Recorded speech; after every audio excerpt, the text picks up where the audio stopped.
can't believe I'm a dog. Oh, that's messed up. A magic curse. I gotta get help now. One chance to break the spell. Find true love. It's the only way. It will be the quest of a lifetime. Please help me find a real man. Oh, she's the one. There are no real men. I'm right here. It's not easy to be a homeless dog, is it? How about being my roommate? Why don't we call you Prince? That's what I'll do. Lisa. What are you doing here? I love you. Back off. I don't want you. She's mine. You saved my life. I'm gonna stay with you forever. Who are you? It's Prince. Prince, your dog. I love you. I love you so much. I'm still a dog. Till you learn true love, you can only be a man at night.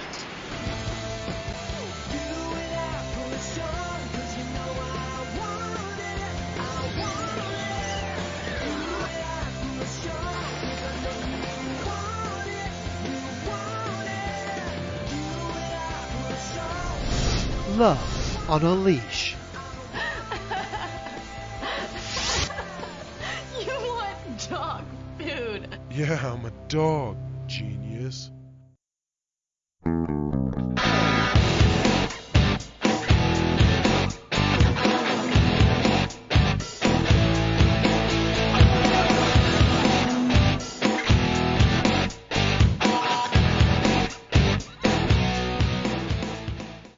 Welcome to They Call Us a Movie, testing the strength of friendships one terrible movie at a time. Subscribe to the podcast on iTunes and other podcast services by searching They Call Us a Movie. We are part of the Main Namey Network, and to find more from us, check out the website, themainnamey.com, or at Twitter, Facebook, and Instagram at The Main Namey.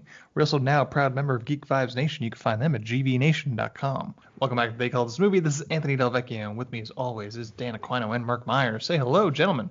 This movie. Jesus. Yeah, I don't have a bit this week for obvious reasons, but I don't know if this was the best movie for us to watch this week or the worst movie for us to watch with everything going on. I still haven't decided. I don't know if there's a good time to watch this movie, Mark. You're not allowed to pick movies anymore after this. That privilege has been revoked. Oh, come on. It can only go. The only place it could go is up. Am I right? I don't know. With you? We could watch Troll 2 again and it would be an improvement. I would rather watch Troll 2.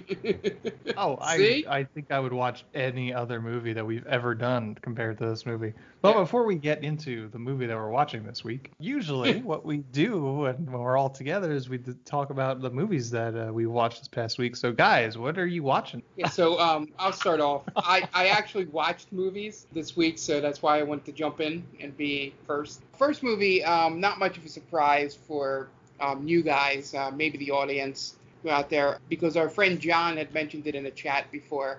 I actually went and watched Perks of Being a Wallflower again for the first time in a few years. Just as good as I remembered it. Probably I watched it before Justice League, thank God. So I didn't have any taint of that Ezra Miller performance in that movie clouding my memory. Overall, that movie's still great. That one was no surprise, but one movie I did watch over on during, I believe it was either Sunday or Monday on Memorial Day weekend. My grandma likes to keep on Turner Classic Movies constantly. So when I was down making, I believe, breakfast that one day, the movie Glory came on, Matthew Broderick and Denzel Washington. And I sat down and watched that for the first time in a while. And that movie was real good. It's weird because that was Matthew Broderick's first, I'm a serious actor role, I believe, going through that. But seeing just, the performances, that Morgan Freeman still looks 75 years old in that movie, despite the fact that it was the late 80s. So, yeah, I watched probably movies on two completely different ends of the scale in terms of seriousness. But, yeah, and that was outside of my normal things I watch on YouTube and stuff like that. But I thought I'd jump in because I actually watched movies within the last 2 weeks. I didn't get to watch anything, so I'm I'm the Mark this week. We traded places. Yeah, I mean, I didn't really watch much either, unless you count hospital television. For that don't know, was probably quite a bit. I had my gallbladder taken out. It was 5 days in the hospital, so that's why I wasn't here for Justice League. And yeah, so I got a lot of watching of Friends. Luckily, there was an Office marathon on Comedy Central this past weekend, so I watched that. And then Diners, Drive-Ins, and Dives was Triple D, baby. the extent of my watching this week. But I am the one that chose this week's movie, so I put these guys through hell, and that's the reason why Dan sounds like he doesn't want to be here this week. To be fair, you also chose last week's movie. Well, I was dying, Dan. Give me one. You did have a very funny message to us because we were kind of in limbo with what we were going to do with what we were going to watch, because Anthony had picked this movie prior to his surgery. And I asked in the group chat, are we still watching the movie that we're covering this week? And he said, yeah, I didn't almost die just to not watch this movie. Yes. But I'm here now. Sans one gallbladder, so we're going to move on. But this week, I scoured the bowels, which is fitting, I guess, bowels of Amazon Prime Video this week. And I came across one of the true gems, we'll call it. It is something else. It might possibly be the worst movie we've done, might possibly be the worst movie we'll ever do. I don't know if we're ever going to come across something quite like this. This honestly, it puts The Room to shame. It puts we haven't covered a Neil Breen movie here yet. We've covered a trailer of his movies, but man, it's going to be tough to beat. The only other thing that I've ever seen cover this is YouTube. Ralph the Movie Maker covered this. I haven't seen anybody else cover it, so we're getting in before. Didn't he get banned for telling people to go rate this? Yes. Yeah. So without any further ado, the movie is Love on a Leash from 2011. And this movie currently holds a 9.2 on IMDb, and that is out of 10 because Ralph the Movie Maker told his legion of fans to go onto IMDb and rate this movie nothing but 10s. And I think he either got banned I think he might have gotten banned off of IMDb, or he got demonetized on YouTube sometime. He got punished for it. But here it stands with 6,323 votes. Love on a Leash.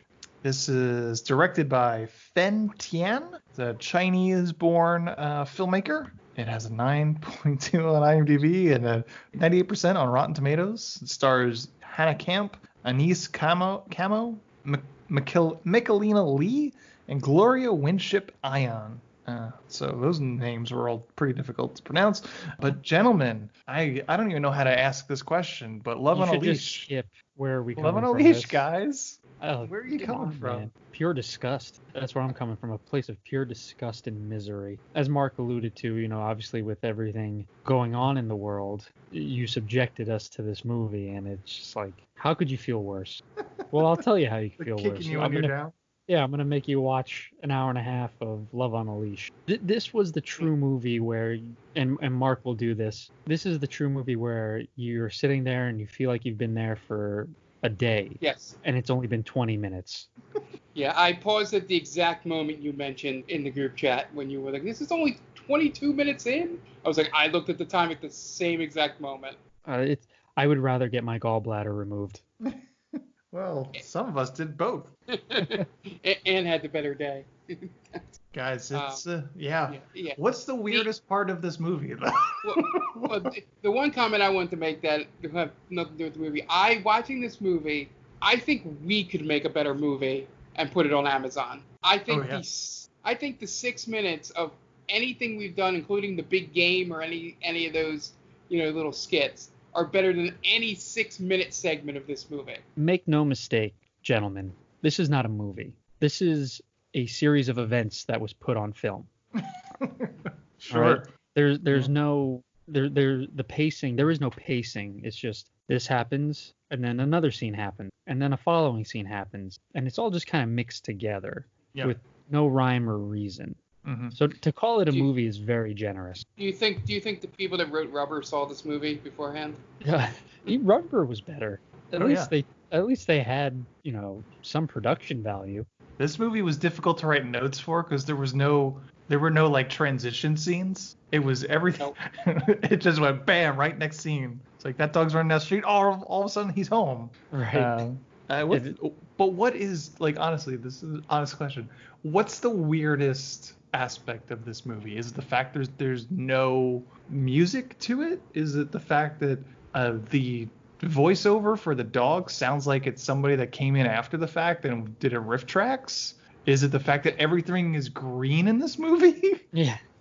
The problem with the dog is you're right. It's someone who probably did the voiceover work before the movie was even done, because it doesn't match the tone and cadence of what's happening in the movie. Mm-hmm. Like, a serious moment will happen, and then the dog will start singing and being happy. It doesn't call for any of that. Yeah. So I think they did everything ass backwards in this movie. Yeah. If you take out the voiceover and the dog, this movie is dark as fuck. It's very dark. Yeah. There's a suicide attempt. There's a rape attempt. There's an overbearing mother. There's a guy that's afraid to come out to his family. There's a father who left his daughter when she was born or whatever. There's, spoiler alert, there's a woman that lives in her apartment for 30 years waiting for someone to come find her. And she never changes the furniture in the apartment. And I don't think she ever... Yeah, I don't think she ever changes her wardrobe either. She ages 30 years, and she doesn't see her friend for about that same time until she has grandkids. Oh, God. That part confused me. Because when they tell you that time has passed, it just says some years later. Yep. I mean, that could have been 2 years. It could have been 50 years. Nope. It's like, it's decades later. Yeah. I think the weirdest, the only part that sticks out to my memory is the main character is searching. It goes out to look for her dog in the rain. She has an umbrella, goes to open it, and then throws the umbrella away. That's a scene in the movie. Yeah.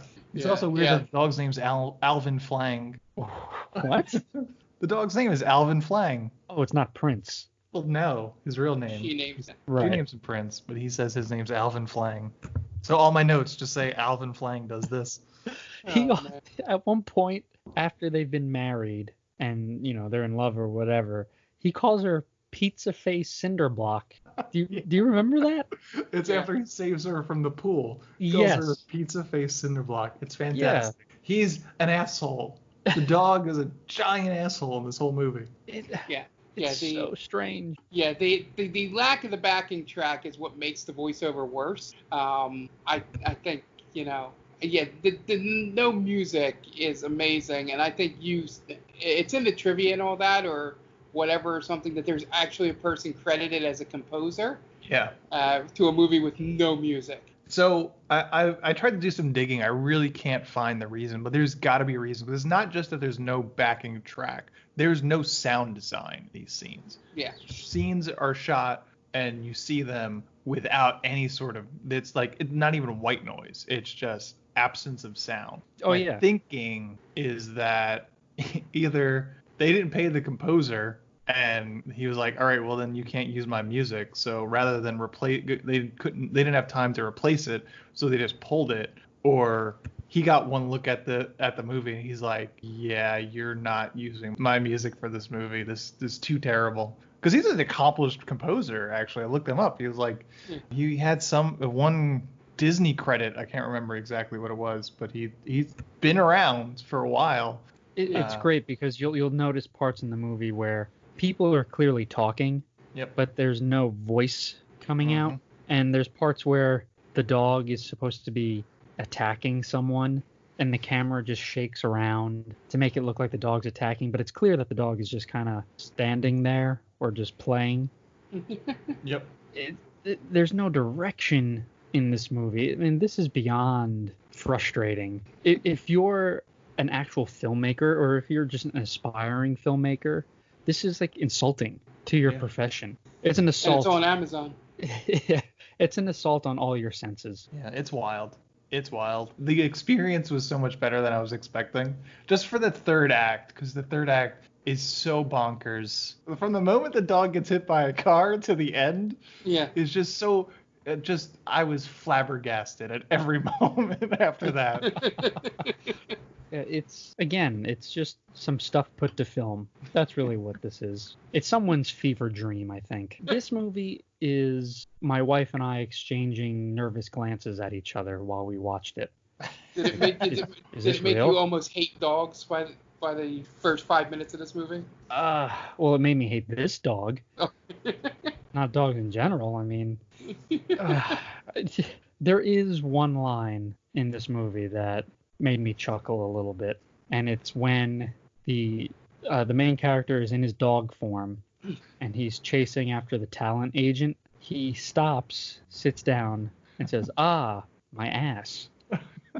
Yeah, it's his voiceover. It to the point where it feels like somebody came in and tried to fix this and like wrote dialogue after it. It's like, all right, well, we've got nothing to string these scenes together. Do you think you could write some lines? And then like someone that had a completely different vision of what this movie was supposed to be was like, yeah, I'll give it a shot. Why not?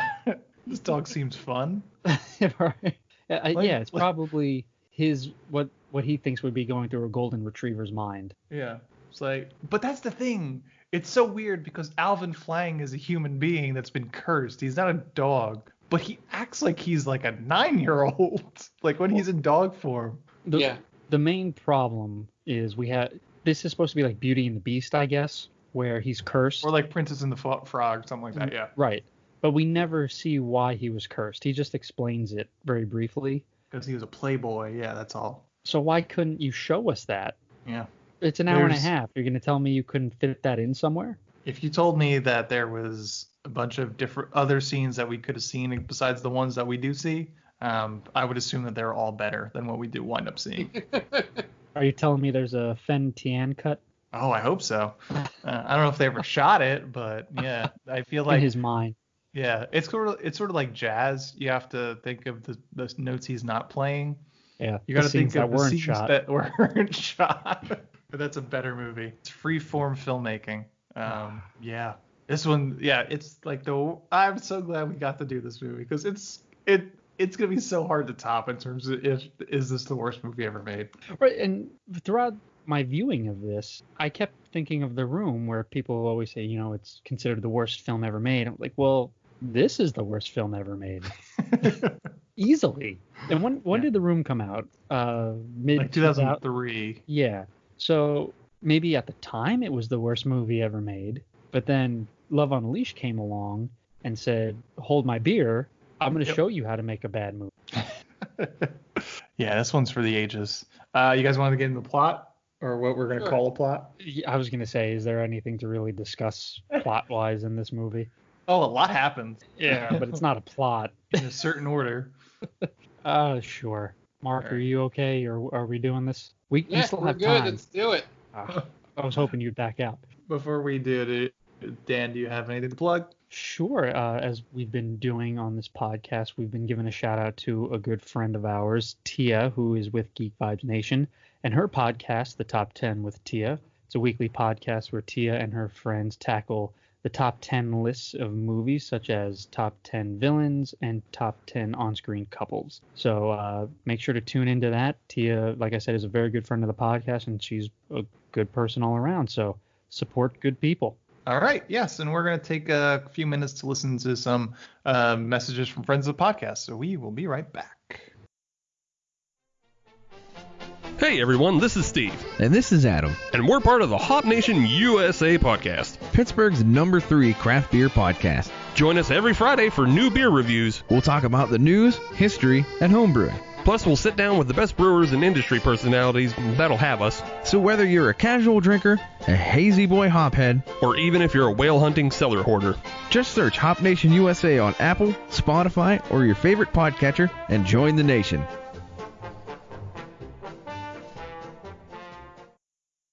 Oh hi, didn't see you there. It's me, George, from the best little horror house in Philly, the show where we talk about the best horror movie ever made, according to our guest at least. We've talked about groundbreaking classics like Texas Chainsaw Massacre and Alien, but we've also got a lot of great ones coming up, including some very fun guests like Len Kabaczynski of Swamp Zombies and Red Letter Media fame, Caroline Williams, the star of Texas Chainsaw Massacre 2, and Chase Williamson from John Dies at the End. So make sure you're subscribed to the best little horror house in Philly, and I'll see you boils and ghouls over there.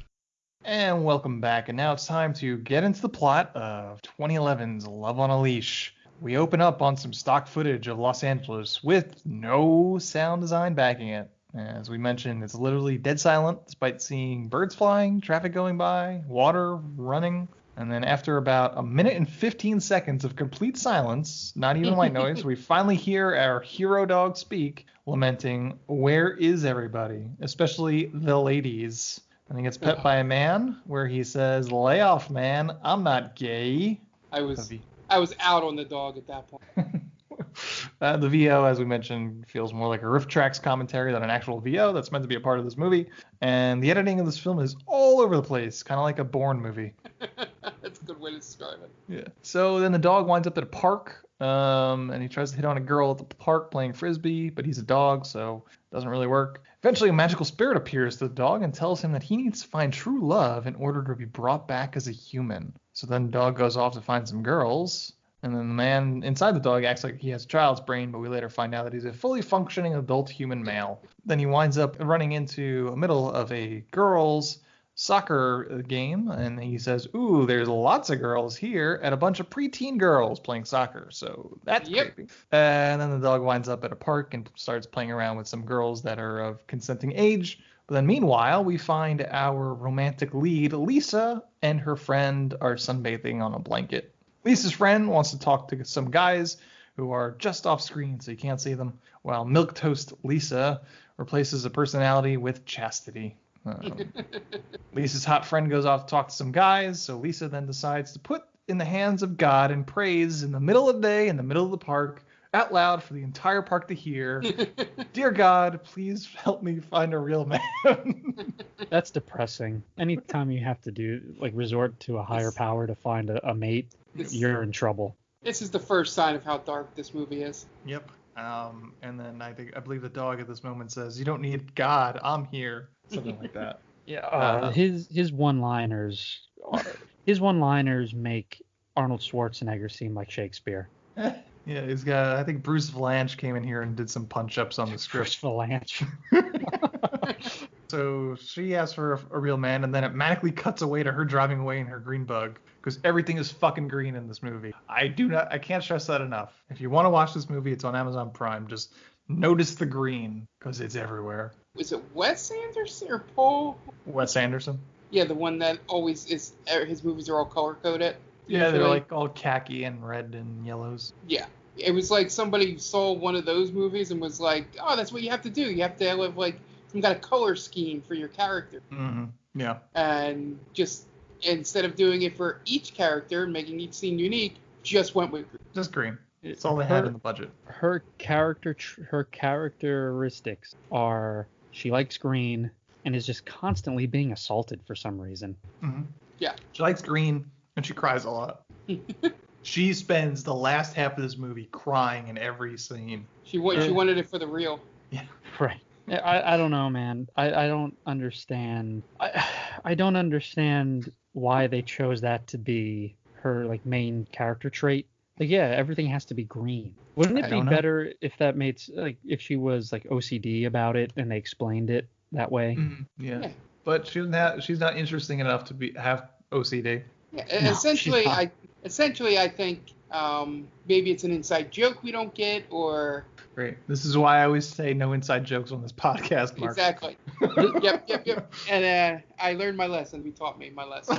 I love Mark is the eternal optimist of our podcast, where he's always giving the movie a way out. Yeah. Every movie. It's a good thing, Mark. I'm not making fun of you for it. It's just I'm the exact opposite, where if it's shit, I don't give it a chance anymore. And, going back to the Justice League, well, if they did this and they did that, I could see where this would be good. And I'm just like, fuck the Justice League. And Mark, I'm not going to argue for the director's cut of this movie, like I unknowingly did for Justice League. What if there's a 2.5-hour movie that explains everything, even the color green scheme in this? I'm in. No, my final point was going to be, I think her character is nothing more than, it needs to be the opposite of Alvin's character. Like, what's the polar opposite of a playboy that's just always looking for girls? Oh, it's a God-loving chastity version. With an opioid addiction. There are some scenes where she looks rough. Like she's been sweating out a heroin withdrawal for like 3 hours on set. Yeah. Is she? The makeup department doesn't do a good job in hiding some of that stuff. There's they never explore any of it. There's so many subplots that the writer probably wanted to get into, but didn't have the talent or lack of guts to dive deep into them. I think the problem is that the movie is all subplots. There's no story that's just all subplot. There's a premise and subplots. To be fair, if I had her mother, I'd probably want to off myself as well. Oh, boy. I mean, the worst thing that happens to this girl in this movie is she's unsuccessful in killing herself. Because her life goes to shit immediately after she tries to commit suicide. She's nothing but miserable for the rest of the movie. And also, she was up for a promotion at one point, but we never see her make any sales. No. Right. We see her neg on a sale. Yes. Yeah. She. I think it was the talent agent who was trying to buy a dress, right? They never make that connection, but I think so. She looked like her. I mean, there's only 7 people on the cast, so yeah. I'm sure some people pulled double duty.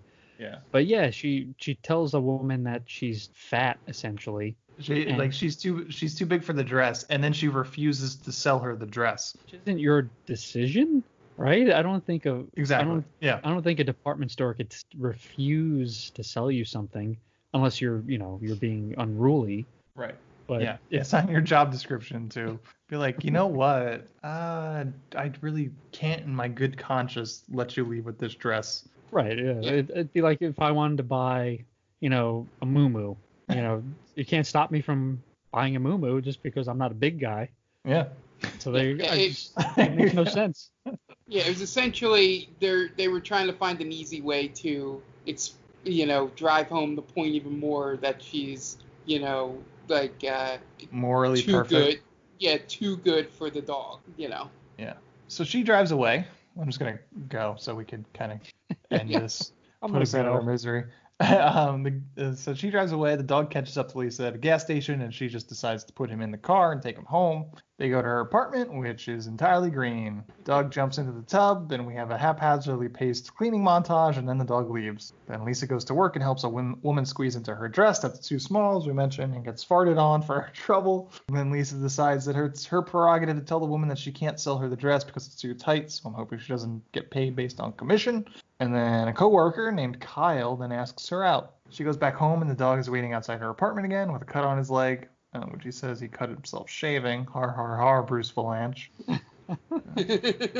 So she brings him in to fix him up, and then he mentions he has a home in Switzerland. And then he asks what we've all been asking is, why is everything green? Yeah. Question for you guys. Yeah. Say you're dating a girl. You haven't gone to her apartment yet. You're having a nice time. You're connecting. She's pretty. She's everything you want. And you feel like, oh, this is good. This is going in a good direction. And finally she brings you home and you see the color scheme of everything. What do you do? Are all signs pointing to I'm getting it in that night? Yes. All right. I ask her in the morning, what's up with the green? I would probably ruin my chances there and then. What's up? I would probably ask what's up with the green, and I would offend her right there and then. I wouldn't be able to do anything until I knew the exact reason why everything was green. You'd be walking around the whole apartment. Well, why is this green? This doesn't need to be green. Why is it green? Right. It'd just be like, we're getting into it. And like, why is everything green? Just shut up. I can't. I need to know this. It's an episode of Seinfeld, essentially. Yeah, exactly. Where everything is green. So she gets ready for her date, and the dog spends some time negging her the entire time. And then her mom calls, and she's overexcited that this girl, this lonely, lonely girl, has a date. There's a quick montage of a date with, once again, no sound design whatsoever. And then her friends, I forget her name. They don't mention it until like almost the end of the movie.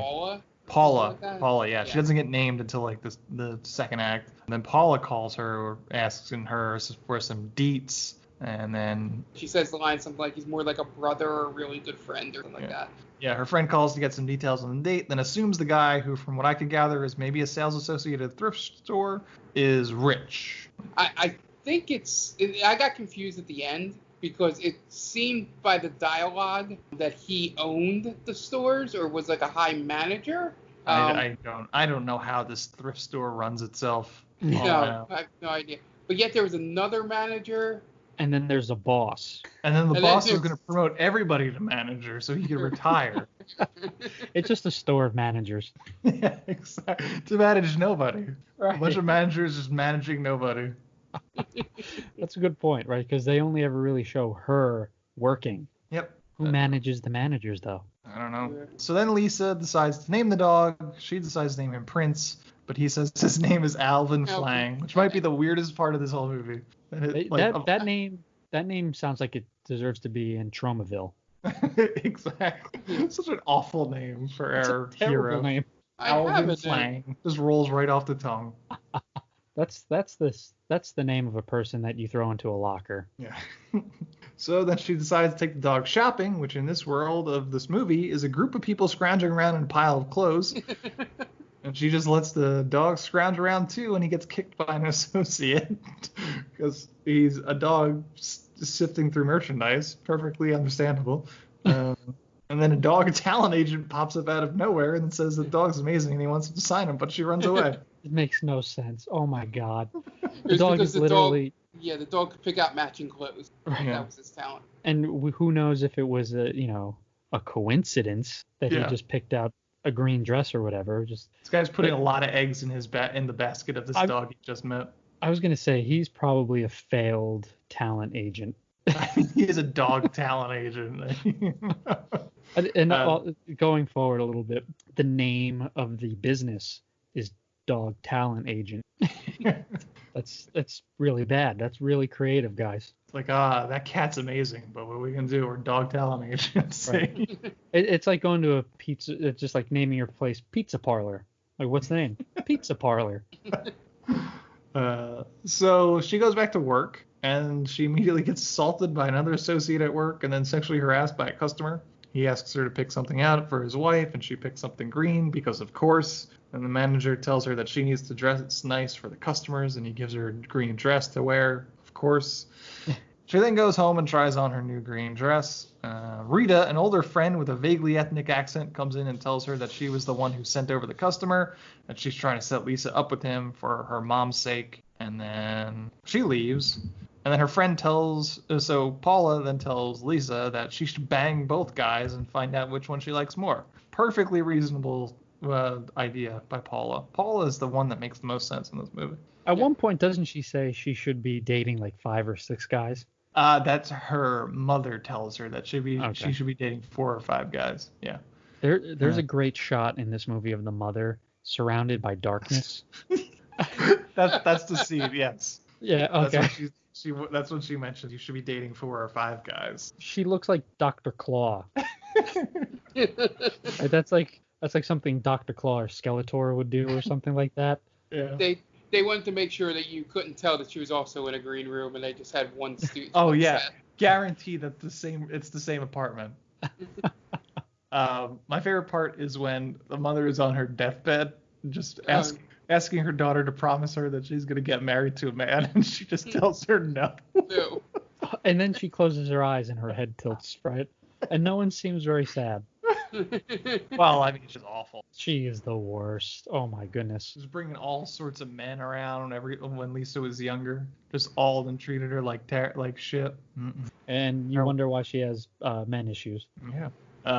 So then Her friend tells her, Alvin Flang is worried that if she gets married, he'll be stuck as a dog. Then her mom calls in the middle of the night and tells her she should be dating 4 or 5 guys. And then Lisa has a date with Frank, the other guy at the store. Frank is the guy that Rita set her up with and his mom. Yeah, the customer. His mom accompanies her, or she basically has a date at this guy's mom's house. And the mom is like some sort of nutritionist and asks Lisa how much she weighs. But then after dinner, Frank's mother orders him to leave so she could speak to Lisa alone. And then the mother says, they will not allow Lisa to get pregnant, and she must get her tubes tied if she's going to wind up marrying Frank. Everything about this character is ridiculous. I love the one line where she asks how much she weighs, and she goes, "You don't weigh yourself twice daily? How do you know how much food to eat?" Yep. Stuff like that. Her line's psychotic. Yeah, this is just a collection of terrible people. Yeah. Lisa gets put through the ringer in this movie. She does, man. Again, I feel bad for her. Paul is the only good person in this whole movie. Yeah, Paul has got her head on straight. She just basically just wants her friend to have fun and fuck. She's tired of her friend just lording over her virginity over her head. Paul's just trying to get it in, trying to have a good time. I'm here for a good time, not a long time. That's Paul's motto. And she winds up probably having the most fun out of anybody in this movie. Yeah, she's seemingly successful. She has a whole bunch of grandkids, and Lisa is just stuck in that same goddamn apartment for 30 plus years. She's probably one of the best looking grandmas I've ever seen. She's looking fine. Yeah. Real nice. Keeping it tight in her grand age. We should have been following the story of Paula. Yeah. I would much rather watch that movie. Mm-hmm. So then she goes back home and talks to the dog, and the one line he says that made me chuckle because it's just so stupid, and she just kind of says, I'll just stay here with you because I love you, and then he just says, I broke your favorite glasses. It just has like a passing thing. Yeah. Yeah. Very nonchalantly. That's pretty awesome. So Kyle calls her and says he has something important to talk to her about. That's the guy from the thrift store. And then Paula shows up, and Alvin Flang bites her, or he bites her on the hand, and Lisa kicks him out. And Paula gets Lisa ready for the date or whatever. So Kyle shows up, and Lisa brags about her shitty art, which is the only thing in the apartment that isn't green. And Kyle immediately proposes and then says it'll be in name only because he's gay and he wouldn't be accepted by his family. But he says he'll be able to provide for her and give her everything she ever wants. And she rejects his proposal, saying she needs true love. Mark. One of the first whiplash moments of this movie. I was gonna say this is dark moment number 1. Yeah. Dark moment number 1 is immediately preceded by dark moment number 2. Because as soon as Kyle leaves, Lisa cries and then Mort barges into her apartment drunk and attempts to rape her. And then what's his name? Alvin Flang. He comes in to rescue her, and then she turns on Alvin. Yep. Right? She's like, "Get out of here! I don't want you around anymore." What? Who does that to a dog? First of all. Yeah. Especially one that just saved your life. Exactly. Yeah. Well, it was an instinct that dog was no good. Is that what she just says? Another man. No. I'm just saying that. It's an instinct that dog's an asshole. He needs to leave now. Yeah. Probably would have been best. That's the worst 10 minutes of anyone's life, I think. Right, being proposed to and then it being assaulted. Yeah, proposed to because he just needs a beard. Yeah. Right.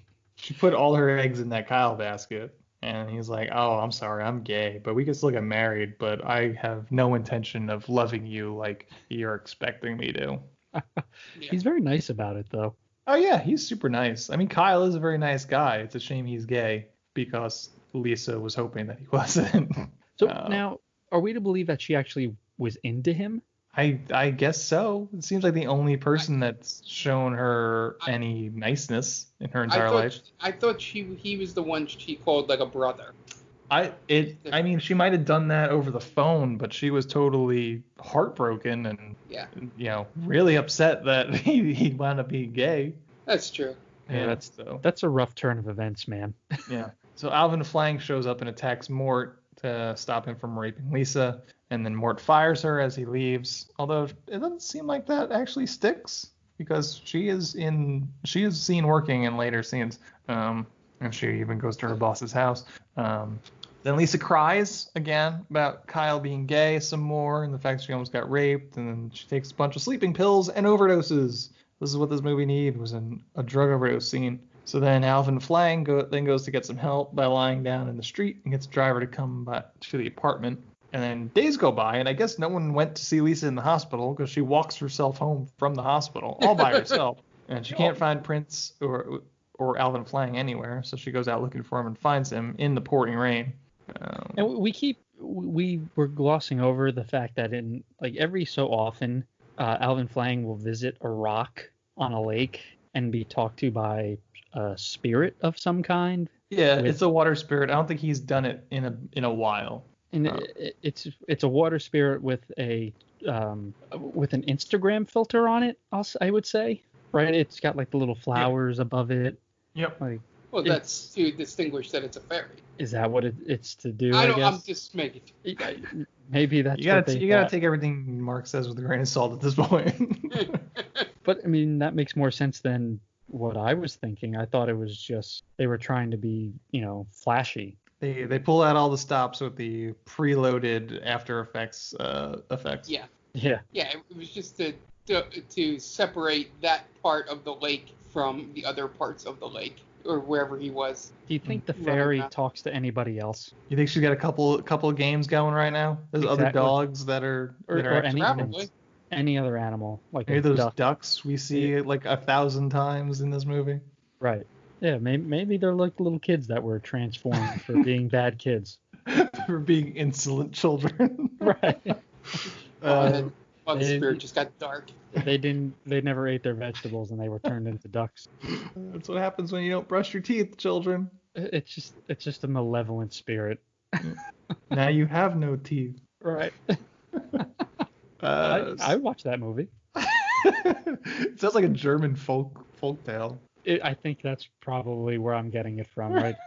It's like Krampus, but with a water fairy, I guess. It sounds like something M. Night Shyamalan would really do. So she finds him, and the lesson here is that she learned from all this is that she doesn't want men, she wants only Prince. And then the dog becomes a naked man that was cursed in his past life because he was a cheating playboy. And then Alvin Flang wants to marry her, and she agrees to it immediately. That transformation scene, when she goes from holding the dog then holding his leg, is like, and then she believes every word he says after that, which is amazing. I mean, oh, you're the dog. I mean, if a dog transformed into a naked man in front of you, there's only so many explanations, right? She handled it well. Yeah, she probably got a view of something she liked, so she was like, yeah, sure, yeah. Oh yeah, he's just fully erect right in front of her. You think so? Well, no, not really, but he's probably packing. I mean, right? they constantly have awkward sex scene after awkward sex scene, so it's possible. Yeah. And one right after that, because they go back to her apartment and they fuck immediately, even though she knows he's been a dog for a while. In the morning, he's back to being a dog. Yeah, right. And the dog goes back to the lake spirit and the lake spirit tells Alvin Flang that he will only be human at night until he proves that it is true love. Which is, I really couldn't get a grasp of the rules the water spirit was trying to teach Alvin Flang, because they seemed to change every time he went back. So he goes back to Lisa and tells her how much he loves her and that he loves her more than anyone else in this whole world. He lies to her. The next morning, she goes to work and Alvin Flang just explores the city, I guess.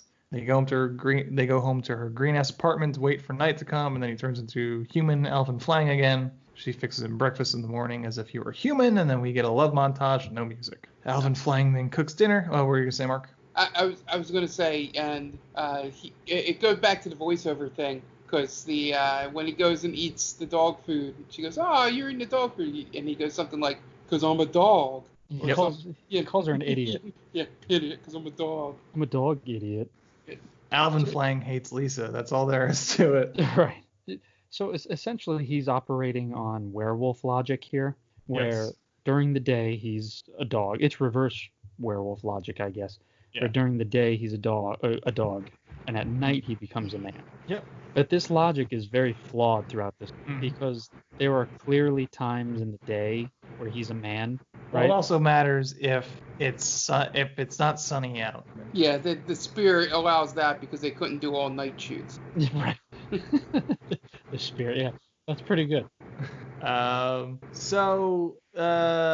she fixes him breakfast in the morning. Alvin Flang cooks dinner, and then Lisa buys him a collar, and then is turned on by it. So they take some really upsetting kinky photos. Then they go to the park with Alan Flang as a dog, and he talks to the water spirit again, and the water spirit moves goalposts once again and says that he needs to provide and prove that he can be a good husband. And then for some reason he turns into a complete dick. Yeah, they have a fight when he's a dog. At this point, you have to feel as if, like, if you're Alvin Flang, you know you're being screwed around with. Right, you're just getting jerked around. Yeah. This water spirit has no intention of setting you back into normal human being. No. At night, Alvin Flang says that he's upset that he cannot provide for her. Says he wants to do the commercials with the agent, and Lisa's upset at this idea for some reason. Right. And then we get They never give you the reason why. She's like, no, I forbid it. Okay, why? I don't know.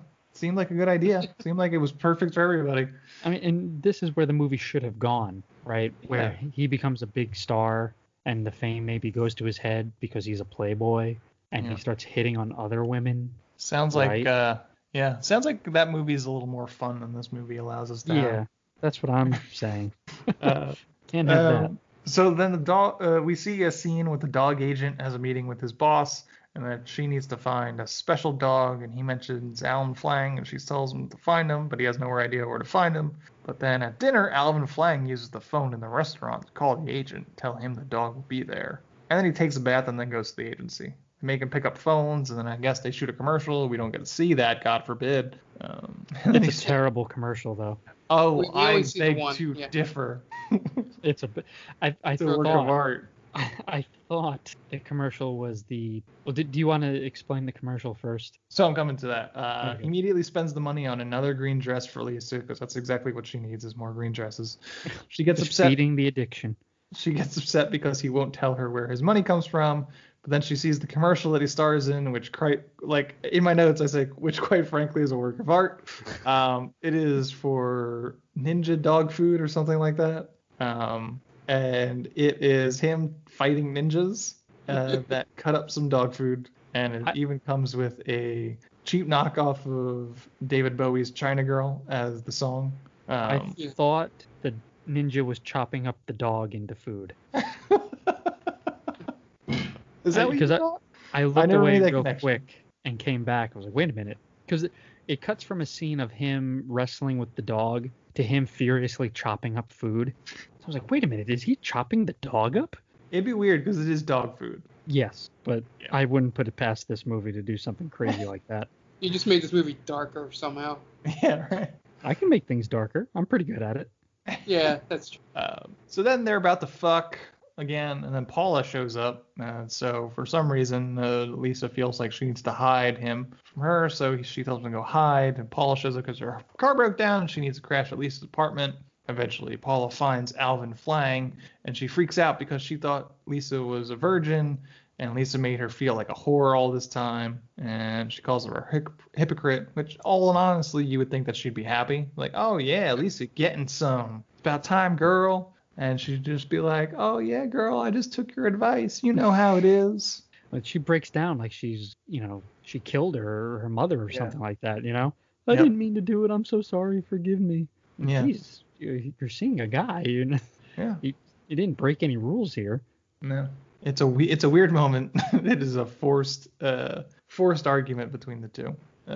So Rita shows up and apologizes for Frank and says she's got another guy for Lisa. And then she randomly shows up at Lisa's work later for no reason. And Lisa tells her that she's got to close up. So Rita leaves and then jumps out at Lisa in the parking lot. And tells her she immediately has to come with her. So Lisa thinks nothing of this and says sure. And she gets in Rita's car. She takes her to a restaurant and her mother shows up. So now her mother's there and Rita's there and they go into the restaurant. And immediately Lisa gets accosted by several male patrons at the restaurant. And it turns out Rita paid the men to dance with her. Oh, boy. And who amongst us, right, guys? Yeah. Lisa runs away and cries. Her mom apologizes for her shitty history of men. And then she tells her mom and Rita that she's already met a man. And her mom and Rita are very excited and they want to meet him, so they have dinner the next night. And Alvin Flang shows up at a restaurant with them, and they have an extraordinarily awkward meal where Rita and Lisa's mom then force them to get a marriage license the next morning. Obviously, because he will be a dog in the morning, he can't show up. So he doesn't show up at the courthouse because it's dog. He has a funny line here where, the mother and Rita are saying, like, oh, forget him, he's the worst. And all he says is, I did my best. What? Yeah. What?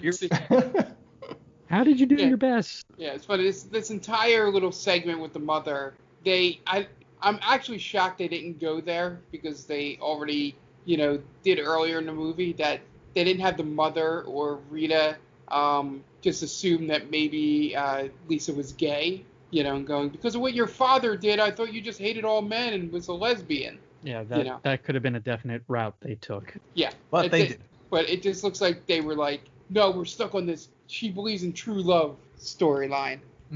So he obviously doesn't show up as a human at the courthouse because he's a dog. So her mom and Rita immediately turn on Alvin Flang, saying that you could do better. And then the Alvin Flang dog gets depressed and runs off. She has to pick him up in the middle of the night when he's human again, butt-ass naked in the park.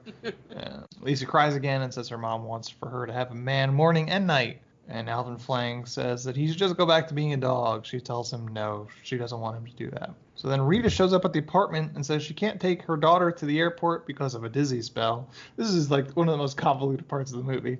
Yeah. And she tells Lisa that she has to drive her daughter to the airport, leaving her and Alvin Flang behind. Then Rita starts snooping and starts to interrogate Alvin about his job, business card, driver's license, then tells him to leave Lisa alone. So he runs away. And then Rita chases after him, and apparently they chase after each other all night long, because then he has to hide into the bathroom to turn back into a dog, because it becomes morning at some point. Yeah, and they had that quick scene where he goes into the bathroom and you see a tail sticking out of his pants. It's all very stupid. They could the editing in this scene is atrocious. Oh my god. There's the part where he goes to the Mexican restaurant and they do a fast forward for some reason. It's supposed to be some sort of montage, but it's got no music again. It looks like someone accidentally hit fast forward on the projector. Right? Like, oops, sorry, forgot about that. Just keep it. Yeah. So Rita tells Lisa that she saw Alvin change into a dog, but she didn't. She just saw the dog come out of the bathroom. And then she threatens that she and her mom are going to stay out of her life completely, and Lisa cries again. Which is probably for the best, honestly. Oh, yeah. Right. Yeah. Lisa has a bunch of toxic relationships she needs to abandon, and Rita and her mom are two of them. Her only good relationship she loses because she didn't want to let Paula know that she had a guy in the house. Yeah, which is so silly. Right, and it kind of shame on Paula for coming down so hard on Lisa there. Yeah. Right? She was so chill throughout the movie, and then all of a sudden she just kind of. That was the perfect opportunity for like a three-way, by the way. Like just a surprise dude shows up half naked. Like, come on. If real life has taught me anything, that's the next logical step. Yeah, absolutely. We've all been there. Yep. And we've all written letters into magazines about it. Yeah. I'm sure some of us have. TV Guide. Yeah, that's the exact magazine I was thinking of. There you go. So Lisa and Alvin go to the park and he sings a stupid song. And Lisa goes to a children's playground by herself and takes pictures of strangers. And then at night, Lisa wants to fuck Alvin Flang in the car because the Chinese woman she talked to at the park said that exciting sex leads to good children. So she's really, really humping Alvin to get some kids out of him. But Alvin doesn't want kids because he's afraid the kids will end up like him. So she cries again. And then it said in my notes, if I see one more goddamn shot of those ducks in this pond, I swear to God. Then Alvin finds tickets to a store that has rare Chinese stones that he wants to go to Lisa with. It might be a museum. I'm not sure. Supposedly it's a museum, but it totally looks like a flea market. Yeah. Why do you need tickets to go to a store? I think it's, like I said, Is it a museum? It's probably supposed to be a museum, but it's totally a flea market. Yeah.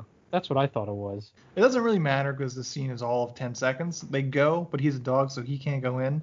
So she goes in and she gets upset because she sees all the other couples around her. And then one day, Lisa realizes it will be overcast, so Alvin Flang will be human all day. And she really wants to go meet him to meet her boss at like a barbecue at his house, so that she can make a good impression, hopefully get a promotion. So he relents. They go to her boss's house for lunch, and then her boss and his wife hit on Alvin Flang. And then her boss says he wants to promote her to manager so he can retire and take his wife around the world. And then throughout the day, it starts to get sunny, and Alvin Flang turns back into a dog in front of her boss's son, and the boss's son totally snitches on Alvin. And then Lisa falls into the pool from surprise. For no reason. Yeah, she can't swim, so Alvin Flang has to jump in and save her, so he calls her a pizza-faced Cinderball. He's so incredulous about needing to do that. Yeah. True love, ladies and gentlemen. Yeah, I mean, it's lucky because nobody else jumped into that pool to save her, though. It's true. The problem with this movie, as we alluded to, they just throw subplots at you like crazy. Yep.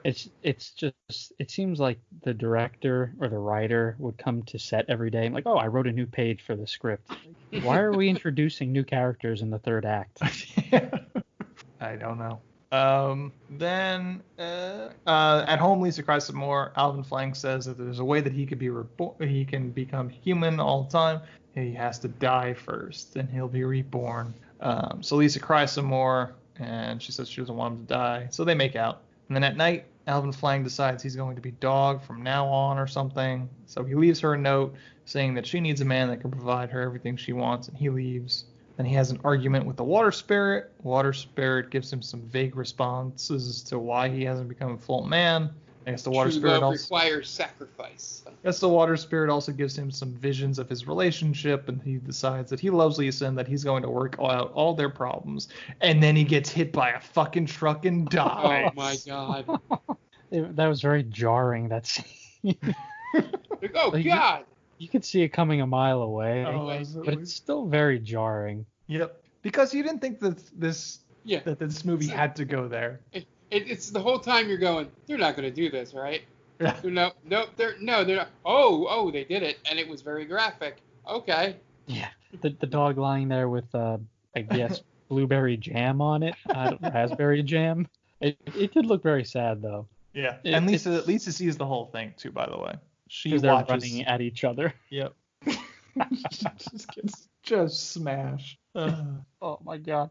There's a lot of points in this movie where I thought that was going to happen, honestly, because this dog just wanders around near the highway and the road at all times. Yeah, then go ahead. Go ahead, Ant. Yeah. No, go ahead.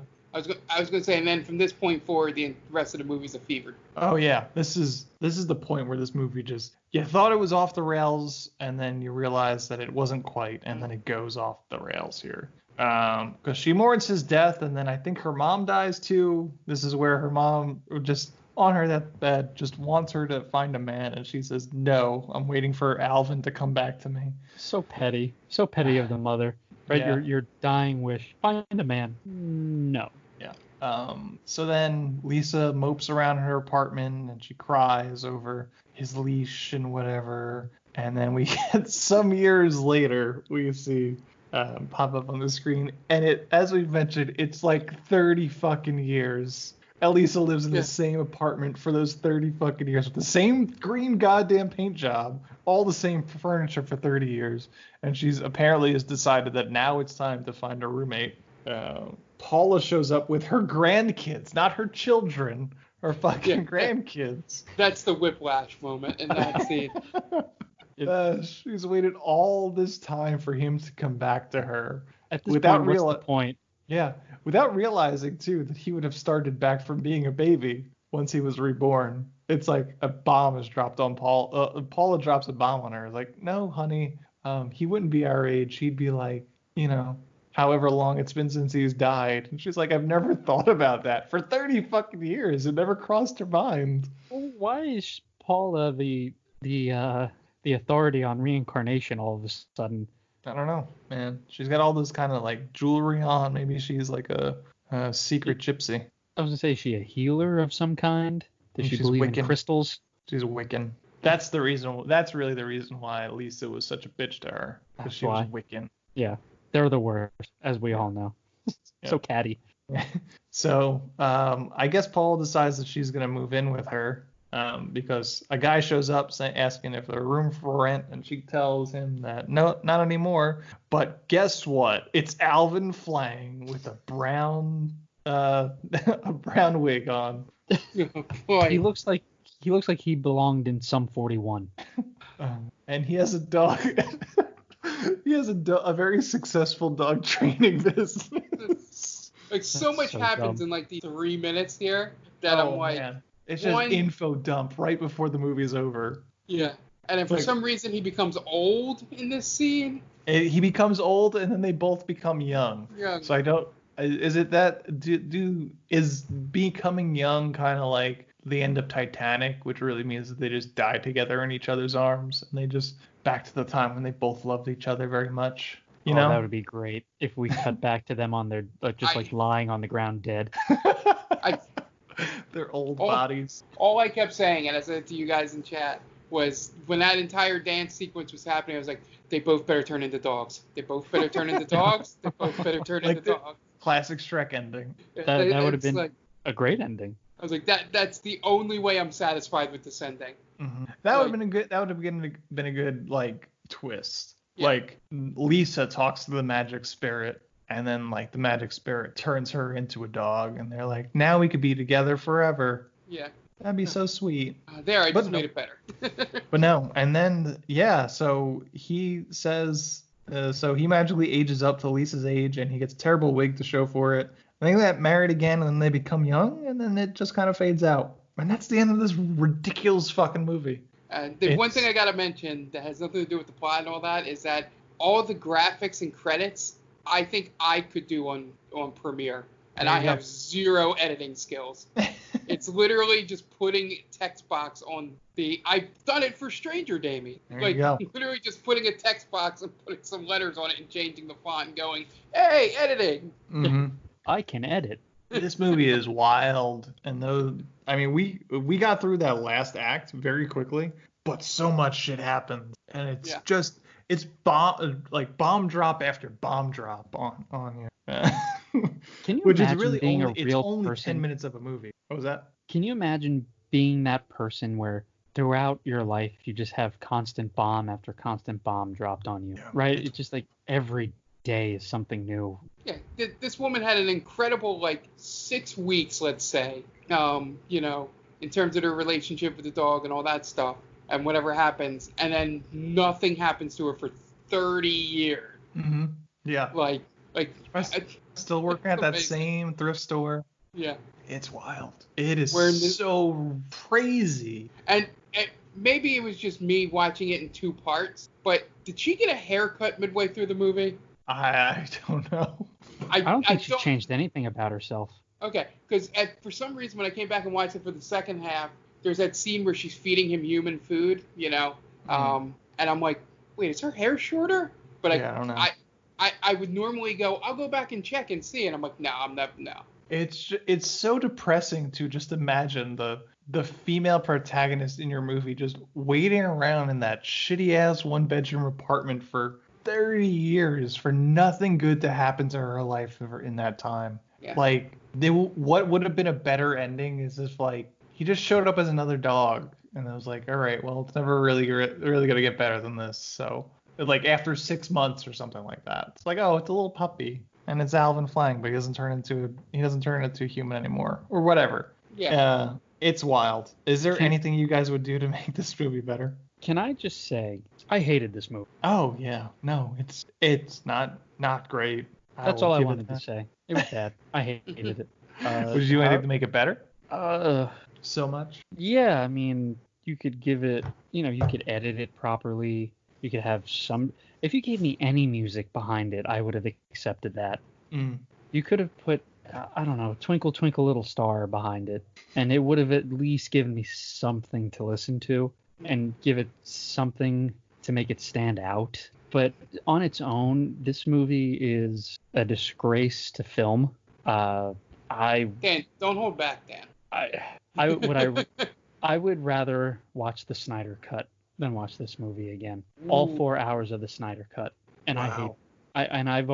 I'm predisposed to hate that movie. No, you can't make this movie any better, man. You can't. Mark, you want to try?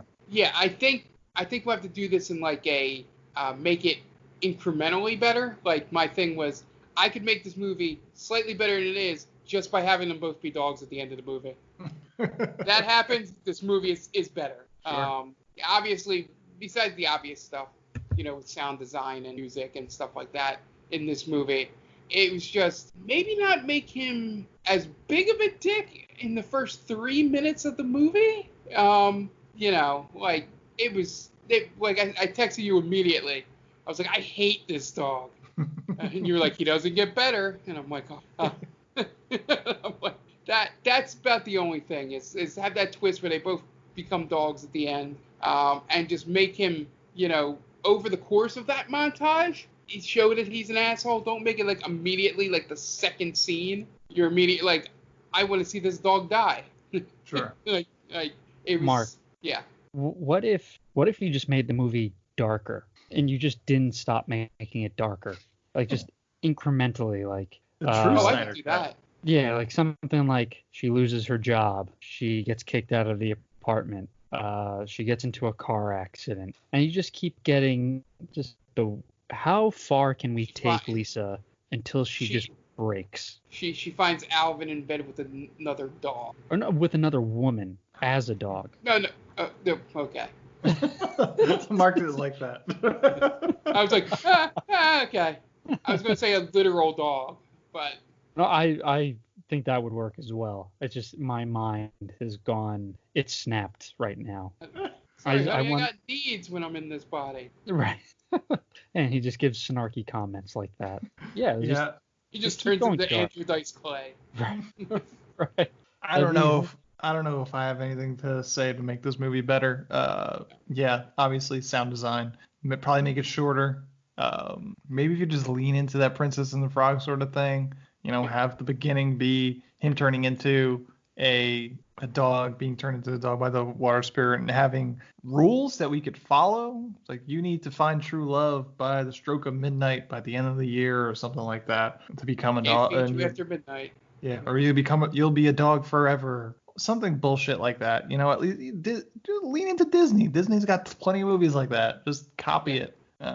Sometimes these movies just try so hard, and they don't need to, because they're not gonna like set the world on fire regardless. Just take the templates where they are. All I hear is that you think it should have been a short.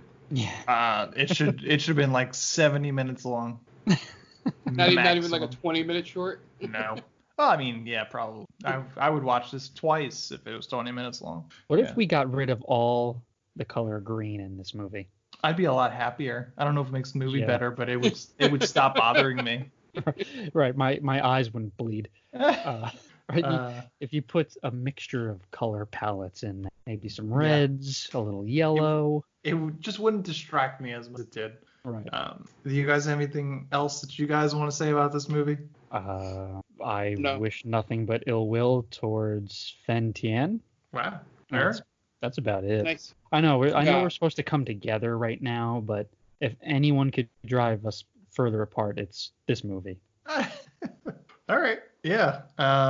Mark, you got anything? No. This was by far the worst movie we've ever watched. Yeah. And that comes from somebody that always tries to find the positive. I'm just like, nope, there's nothing. Like, it looks like they didn't even try at parts in this movie.